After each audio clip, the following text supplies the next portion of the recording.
প্রিয় দেশবাসী, আসসালামু আলাইকুম। প্রিয় দেশবাসী, ফেসবুকে কন্টেন্ট তৈরি করে ইমরান তালুকদার বিপি, আপনারা অনেকে তাকে চেনেন। সে তার ওয়াইফকে নিয়ে কাপল ভিডিও বানায়।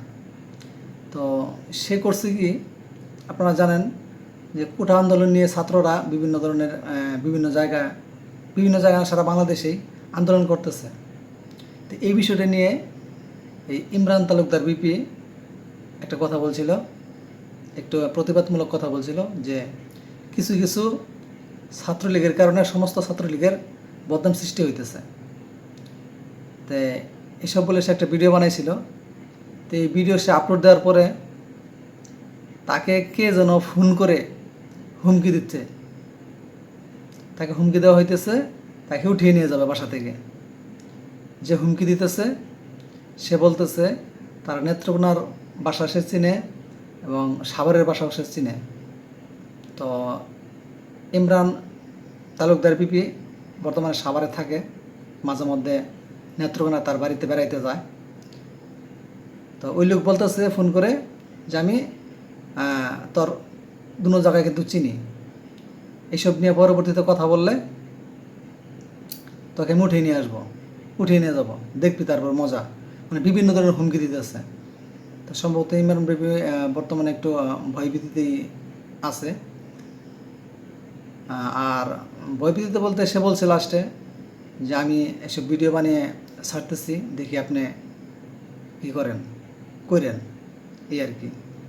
তো প্রিয় দর্শক, ইমরান বিবিকে যে হুমকি দিছে ফোনের মাধ্যমে, চলুন আমরা সেই ভিডিও ক্লিপটা একটু দেখি।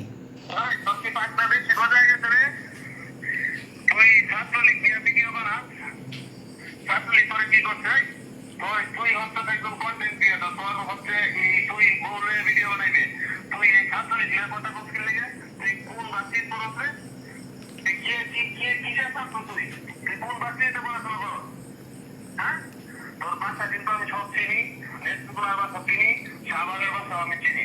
হ্যাঁ, তুই ছাত্রী লিগ নিয়ে ভিডিও বানাস না, তোর ঘর থেকে উঠে নিয়ে আসবো। তুই চিন ফাইজলামি কর, তুই তোর বউ নিয়ে ভিডিও বানা। তোরা কেন ভিটে দেশে কথা ভাবতে? তুই কন্টেন্ট দিয়ে কর, তোর মতো তুই বউ নিয়ে ভিডিও বানা। তোর বাসা কিন্তু আমি চিনি, তোর নেত্রকোনার বাসা আমি চিনি, সাভারের বাসা আমি চিনি। তোর সব ডিটেলস আমার হাতে আছে। আমি তো এখানে সব ছাত্রলীগ খারাপ ওই কথা বলি না, আমি বলছি যে কিছু ছাত্রলীগের লেগে খারাপ হয় এই কথা কইছি।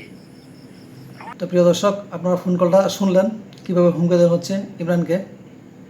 তো এইভাবে যদি হুমকি আসে, যদি কেউ ন্যায়ের কথা বলে, সত্যের কথা বলে, তার পরবর্তী যদি এইভাবে হুমকি আসে, সাধারণ মানুষ ভাই কী করবে? এই যে ছাত্রদের উপরে পুলিশ বলেন বা ছাত্রলীগের যে কিছু কিছু পোলাপান আছে, তারা যেভাবে আক্রমণ করতেছে, রক্তাক্ত করতেছে, এগুলি ঠিক না, কোনোভাবে এগুলি ঠিক না। তো এগুলি আসলে এই যে কুঠা নামের যেই বিষয়টা, এই কুঠা নামের বিষয় থাকার কারণে সাধারণ জনগণ, সাধারণ ছাত্ররা, মেধাবী ছাত্ররা এদের যে বিভিন্ন সমস্যা হইতেছে, চাকরি থেকে বঞ্চিত হইতেছে, এটা নিয়ে তো ভাবার লোক নাই। তো সরকারের কাছে আমার একটা দাবি, ছাত্ররা যে আন্দোলন করতেছে তাদের আন্দোলন আপনারা মেনে নিয়ে তাদের দাবিগুলো পূরণ করুন। তো সবাই ভালো থাকবেন। আসসালামু আলাইকুম।